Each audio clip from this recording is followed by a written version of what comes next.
Bonjour, aujourd'hui nous sommes en Côte d'Armor, en Trégor, près d'un joyau, le Léguer. C'est une des rares rivières sauvages de Bretagne et tout cet été, à travers des rencontres et des expositions, on la célèbre. On y revient dans un instant, mais juste avant l'actualité du jour avec les rédactions de TBO, de TB Sud et du Télégramme. Votant 561, exprimé 520, majorité 261, pour 296 contre 224, il est adopté. C'est au terme d'un long débat parlementaire que l'Assemblée nationale a adopté la loi d'urgence agricole ce lundi soir, un texte vaste pensé pour simplifier le quotidien de la profession, mais dont un volet rassemble toutes les tensions, la possibilité d'accorder des dérogations pour certains pesticides actuellement interdits lorsque aucune alternative n'existe. En Bretagne, le sujet fait vivement réagir. La députée socialiste Mélanie Thomain fustige des contradictions du gouvernement.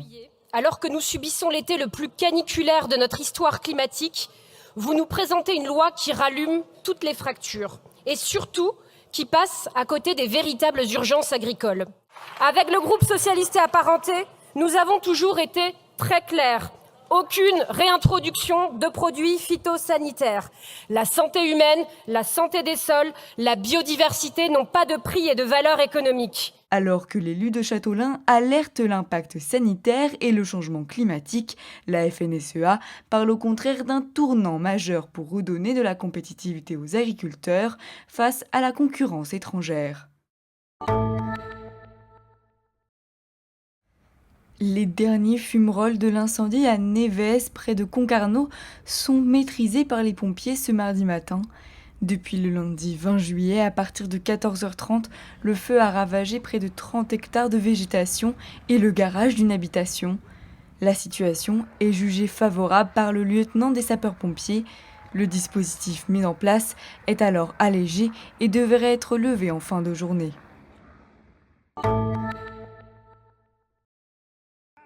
À Rennes, une intervention de la police municipale passe mal auprès des sans-abri et des associations. Vendredi 17 juillet, place Sainte-Anne, les forces de l'ordre ont saisi 6 chiens appartenant à des personnes sans domicile fixe. La ville justifie cette opération par des rassemblements générant des nuisances. Bilan pour la police, 8 verbalisations, notamment pour tapage, consommation d'alcool et non-respect des arrêtés sur les animaux. Un coup de filet dénoncé par le syndicat étudiant Union Pirate et l'association Gamelle Plaine. Une cagnotte solidaire a rapidement été lancée pour payer la fourrière.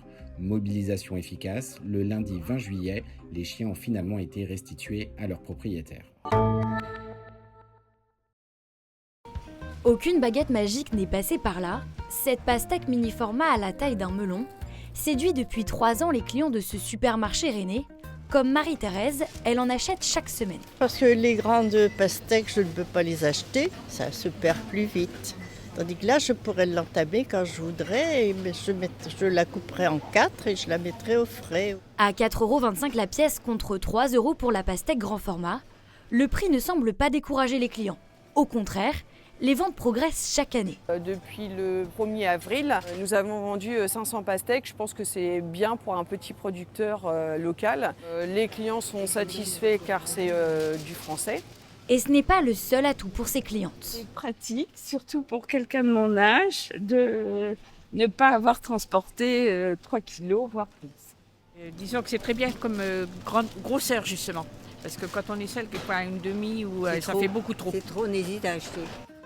Ces pastèques poussent ici, à quelques kilomètres de Rennes. Ce sont les seuls producteurs de toute la Bretagne. Celle-là, par exemple, elle a 4 semaines. Et là, elle fait plus d'1 kilo. Là, on peut la récolter. C'est à la suite d'épisodes de forte chaleur que ce maraîcher spécialisé dans la tomate a repensé sa production sous serre. Aujourd'hui, la moitié de ses cultures sont dédiées à la mini-pastèque. Dans cette serre-là, on est monté à entre 37, 38, même voire 39. On est obligé de changer la culture parce qu'on n'arrive plus à faire des tomates, on n'arrive plus à faire certaines variétés. Et c'est une culture qui est assez résistante à la chaleur. C'est peut-être un produit pour l'avenir. Cette année, ils espèrent récolter 30 000 pastèques, 3 fois plus qu'à leur début en 2023, signe que ce fruit venu du sud pourrait s'adapter au paysage agricole breton. En Bretagne, les ventes de voitures électriques s'envolent avec plus 126% d'immatriculation de voitures neuves depuis un an. Gaspard, 85 ans, a succombé à la vague électrique. Propriétaire d'une voiture Renault 5 électrique depuis 18 mois.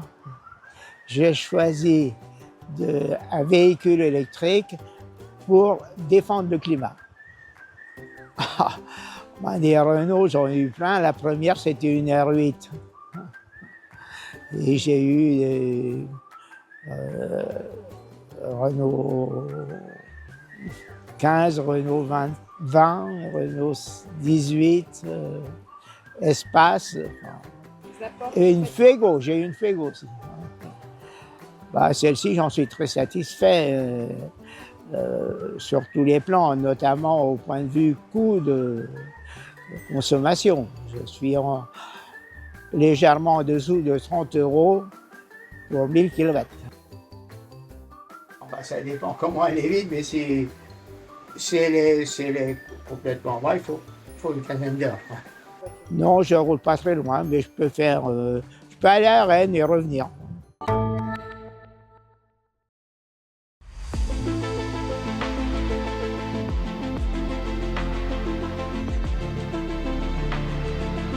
De retour au frais en Trégor avec Samuel. Bonjour. Bonjour. Alors là, ça y est, déjà 30 ans pour le Léguerre en fête. Qu'est-ce que c'est cet événement? Alors, le Léguerre en fête, c'est une animation en fait, qui a été créée il y a effectivement une trentaine d'années par une poignée de bénévoles qui avaient l'objectif en fait, d'animer, de faire découvrir les richesses de la vallée du Léguerre. Parce qu'on peut parler de joyau? Ouais, c'est un joyau aujourd'hui qui est reconnu. On est sur un site Natura 2000, reconnu à l'échelle européenne.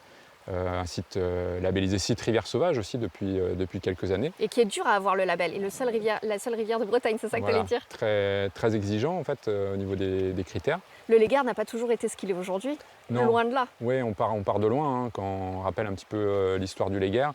Fin des années 70, années 80, en fait, avec un certain nombre d'épisodes de pollution liés à l'agro-industrie. Effectivement, en fait, on n'était pas sur un avenir très rose. Et puis de fil en aiguille avec toute la mobilisation citoyenne, puis effectivement politique, avec tous ces programmes de reconquête de qualité d'eau, préservation des milieux aquatiques qui se poursuivent aujourd'hui. On a atteint un certain niveau de qualité. L'enjeu, c'est aujourd'hui de le préserver. Et puis au-delà de la qualité, ce sont aussi les quantités d'eau aujourd'hui qui sont importantes. Et les actions, elles prennent ça aussi en compte. Est-ce que tu peux nous parler de la programmation? Oui. La programmation du Léguerre en fête, alors c'est une édition anniversaire, donc on a essayé de marquer le coup, on va dire. Toutes les animations, elles sont gratuites, c'est un peu l'ADN du Léguerre en fête. 3 volets, toujours. Un volet un peu classique, on va dire, un peu historique, qui sont les balades patrimoine. Les balades patrimoine, ce sont des habitants du territoire, essentiellement bénévoles, en fait, qui font découvrir les richesses de leur coin, de leur rivière, de leur chapelle. On parle aussi beaucoup effectivement de patrimoine. Et ça, c'est tous les dimanches à 17 h. C'est un des rendez-vous incontournables. Et il y a beaucoup d'habitués en fait, qui font la totale, qui font tous les dimanches à 17 h, de fin juin à début septembre. Génial, ok. On a également des expositions de locaux, d'artistes bretons en fait, dans des lieux patrimoniaux de la vallée. Et puis, il y a un troisième volet, en fait, qui est le volet découverte. D'autres formes d'animation, comme des conférences, des projections de films, des moments festifs comme le Fest-Noz.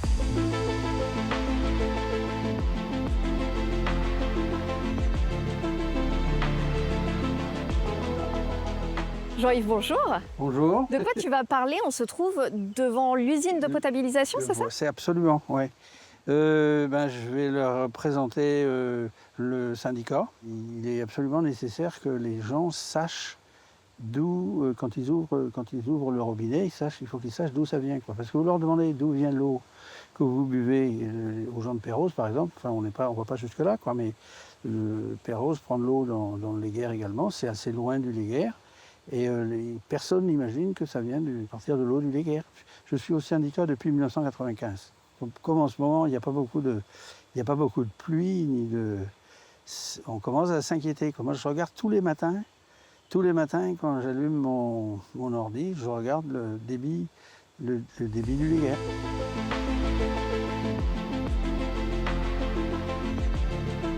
C'est un moment festif, mais pas que, j'ai envie de dire, en tout cas aussi pour faire prendre conscience en fait qu'ici on a un joyau, on a des richesses et que tout ça en fait il faut savoir le protéger en fait dans la durée, le préserver.